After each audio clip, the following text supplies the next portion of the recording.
Hi, and welcome to another episode of It Doesn't Have to Be Perfect, a podcast where I talk about literally anything I want, and it's great because I'm in charge.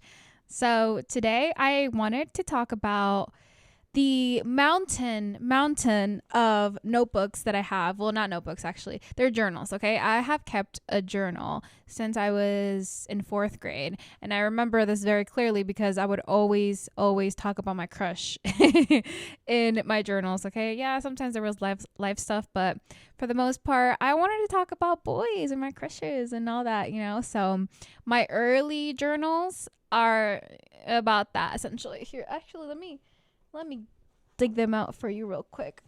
I think, which was my first one? This is my first. I think I got this at Family Dollar. If you're listening to this on the audio, it's very colorful, black, and then spirals and dots and polka dots, colorful polka dots.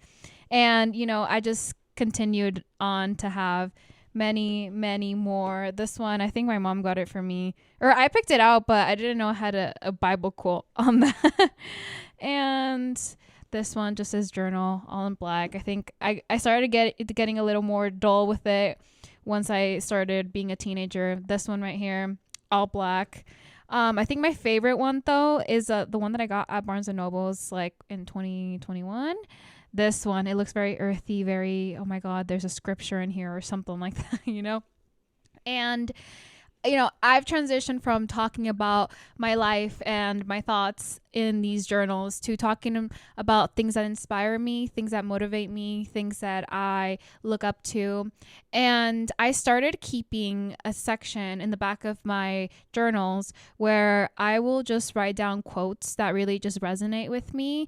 And it can be literally anywhere. I've gotten quotes from like Instagram, Pinterest, from books, from podcasts, from literally, or watching like a video, like a TikTok video, and someone just said something that really resonated with me.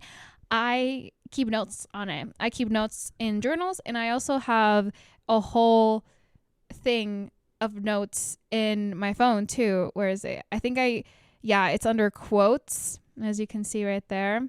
I have it under quotes. Yeah, and I thought, why not talk about the most impactful ones? Because I've lived 25 years on this earth and I've learned a thing or two. I don't know everything. I don't know all the answers, but I know a little something about, just life experience.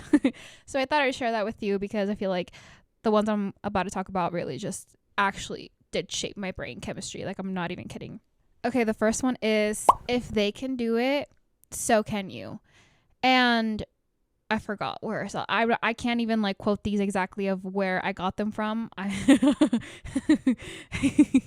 Sorry, I don't know my sourcing. I just literally just like to write with colorful pens. But if they can do it, so can you.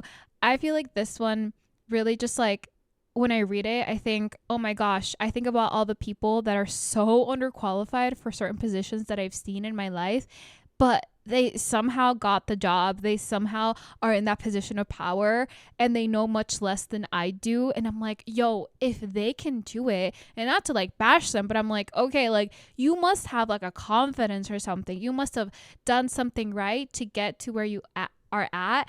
And, I feel like I could also do that. And I think a lot of, lack of confidence and stuff comes from believing that a person like you can't do great things. But then you see other people who maybe are not as emotionally mature as you, or are like maybe lacking this one skill or whatever, but like they're still able to take on this big boy position. And you're like, well, if I can do that, if they can learn that dance routine, if they can memorize that script, if they can, get this coding down, then I can do that too. Like, he's just a guy, she's just a girl. Like, I am also just a girl, you know what I mean? I'm just human. So I don't know, I feel like that really inspires me, because I'm just like, oh, like if they can do it, I can do it. Because it doesn't feel so, out of reach. It feels some more down to earth when you meet someone who is actually living out your dreams, and you're like, yo, again, if they can do it, why can't I? Like, why is it that I couldn't do it? I think I can. actually, I know that I can because they're doing it. They're living on my dream right now. And they might be older than me, younger than me, and whatever. Like, they're still human. They still have 24 hours in a day. Like, I can do it. Okay. Quote number 2 that has really impacted my pea brain over here. Okay, I need to stop saying that. I need to underestimating myself once again. Janine, no, you're what am I supposed to say? Big brain? If it scares you, it's because you're unfamiliar with it. So get familiar with it. Oh my God, this one, I think I read this one late last year, and I just remember being like, oh my gosh. And I think back to all this times that I entered a position and I didn't know what I was doing. But the more you got familiar with it, the more you spent each and every day in that position, learning that role, you're like, okay, now I understand what's going on. Even something that I would do when I was still in college for my undergrad, I remember I would skim my textbook. So instead of just like reading it all at once, I would skim it to see what it would look like how is it divided, like what topics are we gonna be going over. And it would just help me get familiar with it, because like if I knew I had to read like 5 chapters, that felt very daunting. That felt like, whoa, like this is like a lot. I would just kind of break it down for myself and get familiar with it so it wouldn't be so scary, you know, especially when you're like so young and you have to take on a lot of like just a lot of reading, a lot of material, all this stuff, right? Like getting familiar with it, feeling like you already know the space you're going into, I feel like that helps a lot. And I remember when I started working for Starbucks, and it was, you know, I was 21 and I had never worked in such a fast-paced environment. Well, actually I had, but Starbucks felt more elevated because I used to work at a Jack in the Box. That was my first job. And I remember like it was fast paced to it. It could be, but it could also be very slow. And I remember the Starbucks that I started working at back home during the pandemic of all times. It was just really daunting. I was just like, these people are so quick. So like they're making drinks left and right. And I was like so unfamiliar with like the whole coffee scene. And I remember I would watch videos on YouTube, and that helped me like get familiar with it. It helped me like even just getting in the mind space of it, just getting in the head space of it. It just helped me like understand what it needed to look like, the drinks that I needed to make, what they looked like, how they were steaming the milk. Because there's so many videos on YouTube of like baristas breaking down what they do, whatever, like tutorial videos and stuff. So I started doing that, and I remember it didn't feel as scary because I was like, okay, I'm kind of familiar with what is going on. It's kind of like when you're taking a trip somewhere too, and you start looking at the images online of like where you're going, what restaurants are around. That I feel like that's the same thing too. Like you're getting familiar. It doesn't feel as scary. Like, oh my God, I'm going into a foreign land or whatever. I don't know where I'm going. I don't know what I'm doing. But once you see the pictures, see the tourist videos, nowadays people make videos for everything. So it's really, really easy to just get familiar with like where you're going, like, and it's not as scary. So I would say that's the second quote that has really like impacted me, because now instead of going in blind, I'm able to do some research and get familiar with the space that I'm going to, or like the task that I need to complete. Like there's just so much information online, and though it can be daunting, it's also like it's actually really helpful when you have something in mind that you actually need to look up, because there's a lot of times we go online and there's just an abundance of information that we're not seeking for, and it's just there, so we don't really use it. But, you know, being selective on like, okay, this is what I need now, so I'm going to use that information now, I think really, really comes in clutch. Okay, my next favorite quote, it's actually it's actually from the Kardashians, the new show that they have. I think this was an episode from 2023. Yeah, it was 2023 because I had moved into my new apartment. Do it before you're ready. The producer says something along the lines of, Kim, you strike me as the type of person who does something before they're ready, because she was taking on a role of something, and it was just, I think, being a lawyer, like passing the bar and everything. And I remember pausing that and writing it down, and I was like, wow, like doing it before you're ready. I feel like it's so drilled in our brains too, to like prepare for exams, prepare for the driving test. Well, I mean, you need to do that, okay?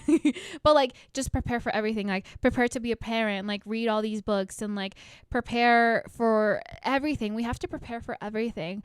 No, I feel like the spontaneousness of just diving into something isn't really there anymore, because again, on the opposite side of the coin, there's so much information out there that like there's no excuse for you not to kind of like prepare and be ready. But at the same time, I feel like that stops a lot of people because they feel like they need to know a certain amount or do a certain amount, or you know, whatever it is. But doing it before you're ready and just diving in and then getting familiar with the space and then like actually doing the thing, I feel like that's the best way to learn, like immersing yourself into that thing, that daunting thing. For example, me, I'm just making video after video on my channel, my YouTube channel, and I'm doing it before I'm even ready. I like when I started too, I was just filming on my iPhone, and there's nothing wrong with filming on your iPhone, but like I was doing it before I was even prepared, before I even knew how to work a camera, before anything. And I think that's really helped me because like I'm learning as I go, which like with each video that I make, I'm learning more and more on like how I want my style to be, how I want my voice to sound, how I want the shots to be shot, and you know, and like what angles I want, what looks good for me, what I like aesthetically, what topics I want to talk about, what my even tone of voice sounds like. There's just so much to it, and like the more you do it, the more you learn it. So doing it before you're ready, you know, it's scary, but I feel like that's the only way to learn, really. Like that's the only way to learn. You can never prep enough to be a parent. You can never prep enough to be the perfect daughter. You can never prep enough for the role. There's always going to be something that you learn along the way. So yeah, that's my third favorite quote. Okay, quote number 4 that has altered my brain chemistry is challenges boost your confidence. So challenges, you know, everyone is always saying how you need to have challenges in your life to expand your mind and expand this and expand that. Yeah. And let me tell you, it's annoying. It's really annoying because at the core of it all, like like overcoming any challenge, it really does like boost your confidence. So for example, like even for me, I struggled a lot with math in school. But when I would understand something and I would get the breakdown that I needed, I remember I would feel so confident about myself. Like I would feel so good. I'm like, oh, like I am capable of like learning something. Like not everything has to be, oh, I just don't know and I'm just going to leave it at that. I just don't know how to do it. I don't know how to fix it. I don't know, whatever. Even with technical issues too, like for example, I had bought this like camera, this $30 camera, and I could not for the life of me figure out how to like get a certain pixel or something like that, right? And I did my little research. I went on Reddit. I like literally looked at all these comments, whatever, and I finally figured out a way of how to, you know, get my photos into my phone really easily, and you know, all this stuff, and how to even film on it because it was like an old type of camera, you know. And I remember feeling so good about myself. I'm like, okay, I figured it out. I'm resourceful. I can do this. I don't need to like, you know, have someone hold my hand all the time. And just like little things like that, like little challenges, like they're not big, you know. I'm not solving world hunger. I'm not over here like, you know, finally finding the perfect president. Like no, none of that. But like just taking on those little challenges instead of just like giving up on everything and like not, you know, oh, I don't know how to do that, so I'm just not going to do it. Like overcoming a challenge really does things for your confidence. It's, you know, well deserved because because I think we all want to be the type of person that overcomes challenges and is able to be competent enough to overcome those things, you know. Like you don't need to do any outreach to anyone. Like you got yourself, you know how to do things for you or for your friends or for your family. It just feels really good. Even like physical challenges too, like for example, right now, I went for a run before this, and then I showered and did my whole thing, right? Got ready for the day, but my feet were hurting this morning. I was like, my feet ache, bro. I don't want to do it. But I knew I had to. And just like that little change of pace, just that little shift. And, now after my run, I feel so good. I feel energized. I feel like the runner's high. Okay. I know. Everyone is always talking about that runner's high, but I truly, truly do understand it now. And, and it's like a thing of like, it's the afterwards. It's not even like during the run too. It's like the aftermath. I feel so like tired in the best way, but also energized. I don't know how to explain it. But yeah, overcoming challenges are good for your confidence. They really are good self-esteem boosters. And I recommend taking on a challenge here and there every day, just doing something small, even if it's like a math problem that you find online, like try to figure that out. And like, you're going to feel so good about yourself, dude. I promise you're going to feel so good about yourself. Okay. This other one, I kind of like came up with it on my own. Well, again, I take inspo from everything around me and everything that I learn in life as I go. But I wrote down, you're going to be so proud of yourself when you complete it. And the thought process that was behind this was, I think it was for running too, but this was like a while back. And I was like, bro, just do it. Like, don't even think about it. Don't even think that you need motivation, that you need new shoes, that you need the perfect temperature outside to go for a run. Just do it. And then afterwards, you're going to feel good about it. Because I feel like we all search for like feeling good in the moment or even beforehand to complete a task or to complete something that's daunting to us. But truthfully, like most of us like don't really like to do the things that we have to do. And, we just end up like not doing it because it's like, oh, I just didn't have the motivation to do it. And I think I was in the headspace where I was like, okay, I'm just gonna do it because I want to feel good afterwards. I want to be able to say that I finished that thing. I want to be able to say that I overcame that thing and accomplished that goal. And so instead of focusing on like the task itself, I just kind of focus on the aftermath. How am I going to feel? Who can I tell that I did this today? I can call my mom and tell her like, hey, I completed this and I'm so proud of myself. Like, hey, look what I did today. Like I'm just going to use running for an example. Like I completed a run today before work and then, people are usually like, oh, good for you. That's so cool. Like searching for that as satisfaction instead of the before or the during. And I know it like sounds like you're not present in the moment, but like let's be for real, you are. Like you're always here, like you're always you, like you're always in, like it's kind of one of those things that I remember seeing a Becky G interview and she was saying, for the longest time I was keeping my head down and getting it done, and now I want to live in the present moment. And even though that's her journey and that's great and I understand that completely, right now I feel like I have so much work to do and I kind of have to do the whole keeping my head down and just get it done. And I know that the outcome is worth it. Like, the afterwards, the runner's high is worth it because in the moment it doesn't feel good. It does not feel good, but focusing on the aftermath, that feels good.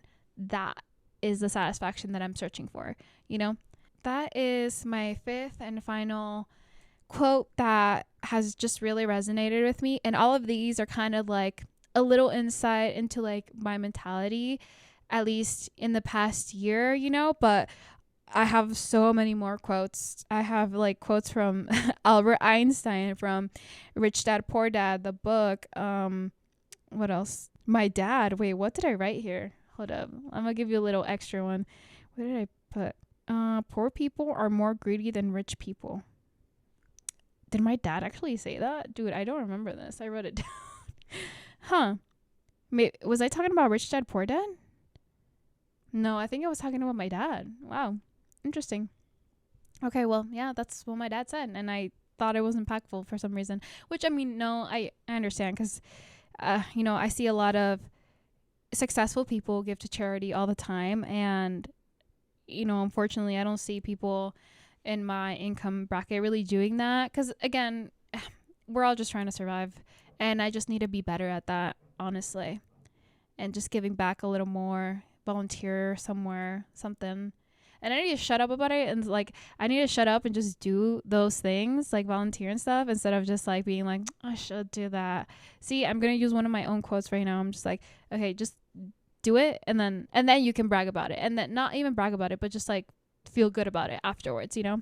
But yeah, I think that's going to be it for today. Thank you so much for listening. I hope you got something out of this. I hope that one of these quotes, like, just, you know, change your brain chemistry like they did mine, because I think, thankfully, because of all the, inspiring people out there that just know how to put these words together in such a beautiful way, that I can get inspiration from it, and hopefully you can get inspiration from it. And yeah, so I'll catch you guys in the next one.